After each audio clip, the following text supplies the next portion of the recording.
Fala, pessoal, tranquilo? Mais um vídeo lateral esquerdo, no que hoje com a presença ilustre, Alexandre Calheiro, Rock Bola, Vasco TV. Esse é o cara. Orgulho ter você aqui. A gente tá mega feliz. Pô, ilustre, pô, que ilustre, né? Pô, também não é para tanto. Eu sou só mais um aí, vascaíno. Aliás, essa questão de ser ilustre, todo vascaíno é, né? Ou pelo menos boa parte. Tem uma galera que às vezes destoa, mas enfim, mas eu acho que a maior parte, tenho certeza absoluta, que conhece o que é a essência do Vasco, são todos ilustres. Eu costumo dizer que eu não brigo nunca com vascaíno, mesmo com aqueles que eu discordo. Mas, pô, obrigado pelo convite, é sempre um prazer. Falar com vascaínos é sempre um prazer. A gente agradece aí, tá show de bola. Calheiros, essa semana, nos últimos dias aí, redes sociais, Vasco, só se fala nisso. A iniciativa que o Vasco teve para fazer um uniforme LGBTQIA+, bastante alvoroço. Queria saber sua opinião, o que você achou dessa iniciativa? Cara, olha só, a gente é assim, né? Na verdade, não se trata de opinião, né? Eu, pelo menos, não enxergo dessa forma. É óbvio que a gente tem aí algumas... Esse assunto, ele perpassa por algumas questões, né? Perpassa pelo lado político, que extrapola, inclusive, os muros de São Januário. A gente teve até um posicionamento, no mínimo, curioso em relação a essa ação internamente, né, no Vasco, ou pelo menos por parte de alguns vascaínos, mas extrapola, inclusive, para a política de uma maneira geral. O outro caminho, o outro viés é o viés religioso, que eu também tenho o maior respeito, e que também, de certa forma, foi dentro dos muros de São Januário, ainda teve uma questão aí de se colocar, meio que se politizar isso, que o clube cristão e tal, que o Vasco é cristão, que eu também não entendi aonde fica, onde fica a figura, por exemplo, do Pai Santana. Então, e a própria essência do clube, né? Que é um clube que a gente, ou pelo menos boa parte das pessoas, enxergam nele um clube de todos, um clube plural, de todos os gêneros, de todas as raças, de todas as etnias, enfim, de todas... Enfim, esse é o Vasco, né? Que teve até uma nota que, para falar dessa questão do cristianismo, voltou no século XV. Para falar do cristianismo do século XV, pô, se for voltar no século XV, não pode ser nem contra o racismo, nem contra a escravidão também, né? Pois, exatamente. Então, assim, é um assunto delicado da gente até falar, porque, infelizmente, quando você pensa, e aí eu sou, claro, sendo objetivo, né? Completamente a favor da ação, e a ação, primeiro, que não tem nada a ver com futebol. E aí as pessoas criam, não, porque o time está mal. Uma coisa é uma coisa, outra coisa é outra coisa. O time não vai jogar bem ou vai jogar mal porque tem uma camisa assim, uma camisa assada, mas tem o estatuto. O estatuto, ele não está acima dos valores essenciais do Clube de Regatas Vasco da Gama, que é o que eu já disse aqui, que é o clube... de verdade, sempre foi o clube que nasceu a partir do movimento dos menos privilegiados, de todos, plural. É só você olhar a arquibancada de São Januário, quando a torcida está lá, você olha para... Não tem torcida mais misturada que a torcida do Vasco. Então, assim, atribui-se valores fictícios, imaginários, sei lá, para tentar direcionar ou conduzir as pessoas para aí, olha, para polarização, né? Não, aqui é isso, esse símbolo significa que você tem que estar do lado desse lado, não, esse aqui, e não é nada disso. Então, assim, tirando qualquer questão religiosa ou política, eu acho que a ação é uma ação humanitária, né? Onde você tem, num país em que se matam homossexuais pelo fato de serem homossexuais... O país que mais se mata pessoas trans e travestis no mundo, assim, é surreal. Por essa razão, né? Por serem trans, por serem... Então, assim, é inconcebível, é inconcebível. Então, só por essa razão, a ação já é totalmente justificável. E vindo do Vasco, ela ainda tem muito mais peso, muito mais importante pela essência do Clube de Regatas Vasco da Gama. Então, assim, eu não consigo discutir isso, porque, para mim, não há discussão. Simplesmente não há discussão, porque não é uma questão de opinião. Eu acho que a única opinião que eu aceito aí em relação a isso, e até coloquei isso no meu Twitter, é se você não gostou da camisa, se achou ela feia, né? Tudo bem, Aí é um direito de esteticamente falando, eu achei feia aquela camisa, como você pode achar feia, sei lá, uma camisa azul, ou uma camisa... Vermelha e preta, por exemplo. Vermelha e preta, por exemplo, que eu acho horrorosa. Ok, esteticamente falando, você tem... Agora, você associar isso à causa, aí sabe, cara... Aí realmente não dá. Prezar a causa, o sofrimento das pessoas. Exatamente, cara. E aí não dá para discutir, né? Porque aí começam a criar, como eu falei, tem esses símbolos, as pessoas se apegam, aí começa aquele papo de esquerdista, ou de não sei o quê, ou de fascismo, ou comunismo e tal. E as pessoas não sabem nem do que estão falando, não sabem o que é a esquerda, não sabem o que é fascismo. Acho que é um processo, tá? Eu acho que é até importante esse processo. Eu, que sou um cara filho dos tempos da ditadura, né? Que eu peguei o fim da ditadura, indo um pouquinho do fim da ditadura, que a gente tinha muito receio, né, de falar as coisas. Na época, inclusive, eu jovem, eu tinha uma banda de rock, né? Porque era uma maneira de transgressão, enfim, de você poder ali, né, extrapolar a repressão e tal, a repressão policial, etc, etc. E hoje eu vejo, e é muito comum, cara, a gente vê uma galera até do rock mesmo, que é altamente reaça, que é altamente... Então, assim, de certa forma, toda essa loucura que a gente vive, muito também promovida pelas redes sociais, pelos os debates em redes sociais que não se busca o conhecimento ou a razão, mas se busca ali, né, ser o dono, né, da voz, o dono da história, não, eu estou certo e você está errado, é um duelo, uma disputa. Ia atacar, ia destruir o adversário, são adversários. Exatamente. Não há ali um debate, no debate para absorver, né, cara? Você pode até não concordar, não ter as mesmas convicções do outro, mas você pode ali absorver e fazer ali um filtro, fazer um entendimento sobre aquilo que está sendo debatido. Não, isso não interessa.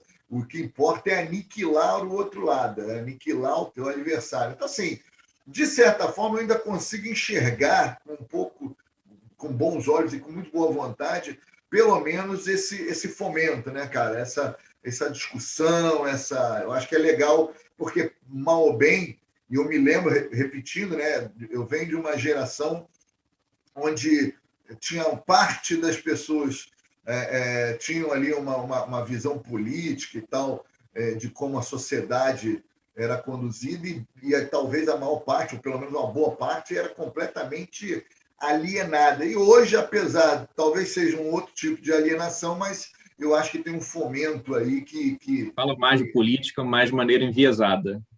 Se debate mais sobre, mas não com uma consciência. Se reproduz muito e não se pensa menos. Porque, historicamente, o brasileiro ele né, cara, desprovido de um conhecimento político, realmente, de efervescência política. Embora o Brasil tenha passado por N situações problemáticas, inclusive nessa grande mentira que se criou na história de que os índios são pacíficos e que os negros foram escravizados pacificamente, que isso tudo é uma grande mentira, né, cara? Não foi nada disso. Os índios lutaram, sim, e a maior prova é que boa parte foram dizimados, etc. Assim, eu acho que politicamente o Brasil nunca foi... o brasileiro nunca teve essa... Diferentemente, por exemplo, do povo, sei lá, chileno, né? Você pega o povo chileno, ou boa parte dos países sul-americanos aí que tem uma questão política muito enraizada, né, cara? A própria Argentina conseguiu julgar todos e condenar pela ditadura argentina, foi sanguinária, muito mais sanguinária que a nossa, ainda mais, e conseguiu punir e botar na cadeia os ditadores. Assim. O Brasil realmente tem um déficit com a sua memória, com a escravidão e com a ditadura. Exatamente. Então, acho que pelo menos esses debates estão vindo à tona. Uma coisa que me espantou, antes, agora há pouco, eu estava olhando aqui o Instagram, um post, se não me engano, da ESPN, comentou que dos 20 clubes da Série A, 18 postaram ontem, né? A gente está gravando na terça-feira isso, ontem, no Dia Internacional do Orgulho LGBTQIA+, 18 clubes. Boa parte dos comentários eram homenageando Atlético Paranaense e Ceará, que foram os dois únicos que nem postaram no Instagram. com muitas curtidas e tal. Isso, eu acho, e próprio, né, voltando aqui para o Vasco, nas próprias redes do Vasco, assim, não foi unânime, podemos dizer assim. Não foi unânime. E o que mais assusta, cara, é porque, assim, é o tipo de argumento, né, cara, de que é usado, o argumento de que há uma, como é que se diz, principalmente esse apelo em relação às crianças, né, cara, porque como se houvesse uma doutrinação, cara, né? A estratégia de levar o debate para o buraco se associa a um ponto central na sociedade, fala, vocês são isso aqui. Aí associa a homossexualidade, a pedofilia, isso é estratégia de um núcleo pensante ultraconservador. E o respeito, né, cara? E quando a gente fala de respeito, ele tá aquém, na verdade, do gênero, né, cara? Você pode ser hétero, pode não, é o que a gente mais vê aí, o hétero, e não respeitar. Então, sabe, cara, não é a falta de respeito não é uma exclusividade deste ou daquele outro. Enfim, mas eu acho que é um processo também que eu acho que é transitório, né? Acho que o brasileiro está passando por por um período de estranhamento, né? Vai passar por um período de estranhamento. A gente não pode ser hipócrita também de esquecer um passado, e todos nós temos também um passado em que, em algum momento, a gente foi homofóbico, em que em algum momento a gente enxergou a homossexualidade, né, de uma outra forma, mas é um processo, né, cara, evolutivo. O que não dá é você ficar defendendo aquilo que, né, cara, que foi lá atrás. Espanta, Calheiros, ainda, assim, enquanto vascaíno e entendendo a história do Vasco, em 23, tinha acabado de subir em 22, ganhou a Série B do Carioca, em 23 vai para a Série A com 12 negros no elenco, ganha a Série A do Carioca em 23, um conluio dos clubes brancos de elite, consegue expulsar o Vasco. Cria a argumentação que o Vasco não tinha estádio, mas chegou no diálogo, se expulsar esses 12, você consegue continuar jogando alugado. José Augusto Prestes, lá, em 24, na resposta histórica, os vascaínos têm muito orgulho dessa carta, se recusa. E fala, não, a gente prefere não fazer parte da MEA e acaba que vai para a segunda divisão, mesmo tendo sido campeão. E isso é uma marca na história do clube. Assim. Não sei se você lembra, né? Em 2009, 2010, o Vasco subiu com o Dorival e o Dorival não quis continuar. E quase que o Vasco fecha com o Antônio Carlos Zago, que poucos anos antes, ainda jogador, ele cometeu uma atitude racista. Houve uma mobilização da torcida, de conselheiros, para, que é isso? Cara, poucos anos atrás, teve uma atitude racista em campo com o Giovani do Grêmio, volante do Grêmio na época. O cara não bate com a história do Vasco. Achei bonito aquilo. Você acha que é possível que aconteça isso de novo que o Vasco fez, só que agora com uma atitude homofóbica? Você acha que é possível que a torcida consiga se posicionar contrariamente? Não dá para contratar esse cara porque ele tem uma atitude homofóbica há pouco tempo atrás e não se retratou. Você acha que é possível? Você vislumbra isso? Cara, assim, eu acho que, na verdade, o futebol ele reflete muito o que é a sociedade, né, cara? Ele mostra muito bem o cenário que a gente está vivendo, né? Como tudo, a arte, enfim, tudo, de certa forma, a gente tem o futebol tem essa representatividade junto às pessoas. Então, assim, a gente vive um momento muito, muito esquisito, né, cara? Muito esquisito, de situações como essas, né? A gente já teve aí declaração, se não me engano, deputado, alguém que comemorou até, ou pelo menos fez um comentário, no mínimo, coerente, né, para ser bem razoável em relação ao Paulo Gustavo, né, ter falecido, etc. Então, assim, cara, tudo é possível, né? Tudo é possível. Não sei se a gente teria um discurso unificado em relação a isso, né? E a gente está vendo isso agora. A gente tem parte da torcida, e creio eu, de verdade, que é uma parte muito pequena e mobilizada por outras razões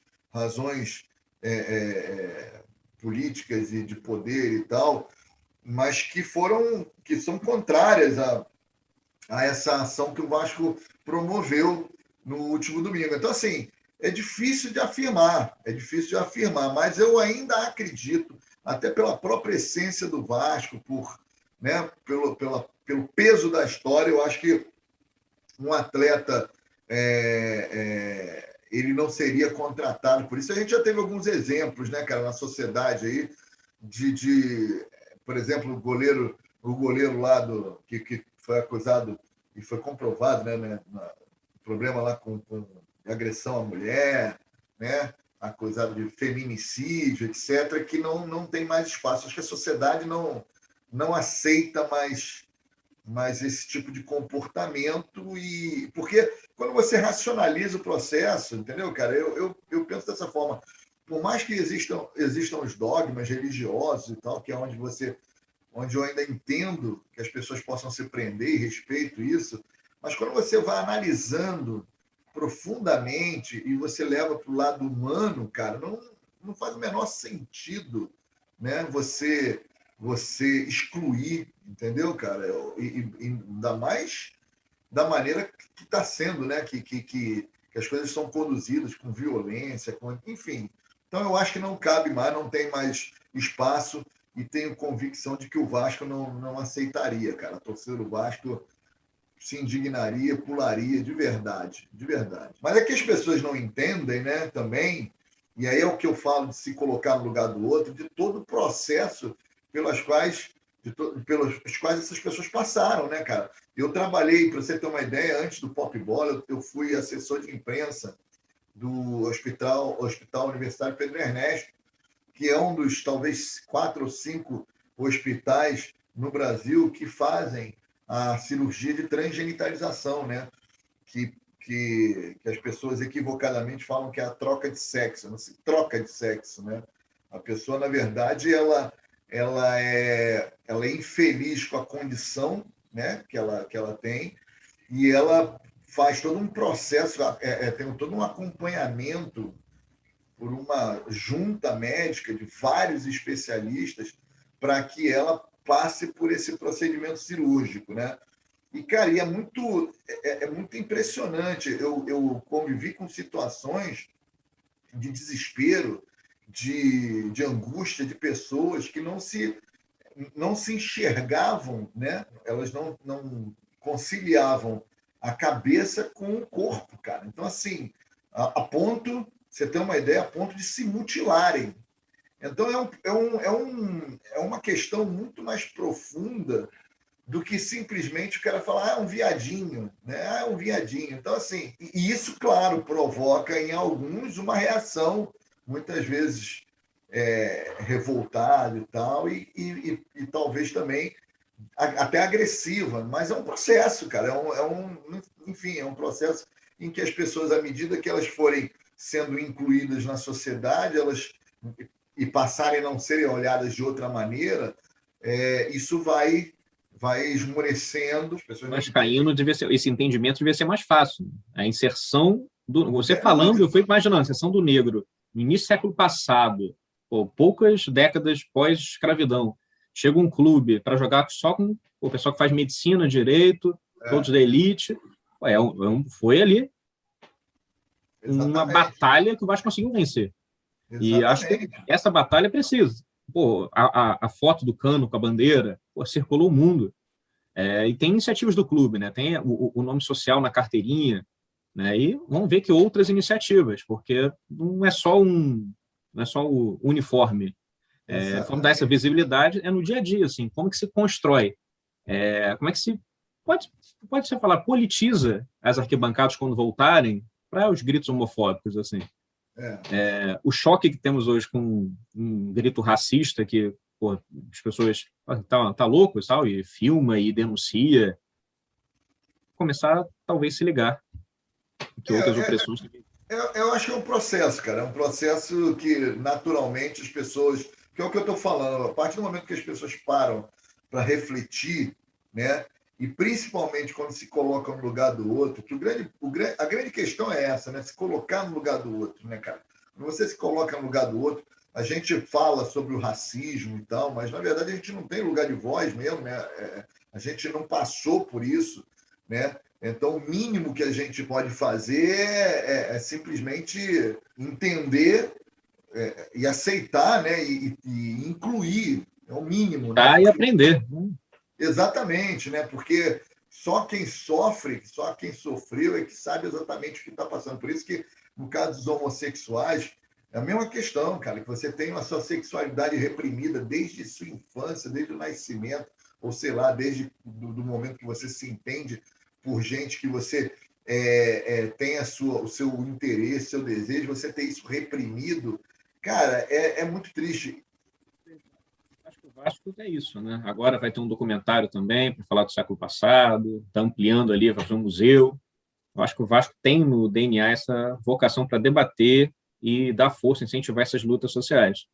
Já fez campanha contra a violência contra a mulher e acho que esse posicionamento do clube assim só ajuda questões humanitárias. Aí, como você falou, acho que não tem direita e esquerda, é pensar até no mínimo para as pessoas poderem viver sem sofrer, sem morrer, sem ser agredidos. Exatamente. Você, é o que eu estou falando. Você pode, o que a gente está falando, você pode até conduzir isso por um viés político, um viés religioso e tal, né? Mas, assim, a grosso modo, e se você quer ser superficial para simplesmente não conduzir por lado nenhum, né?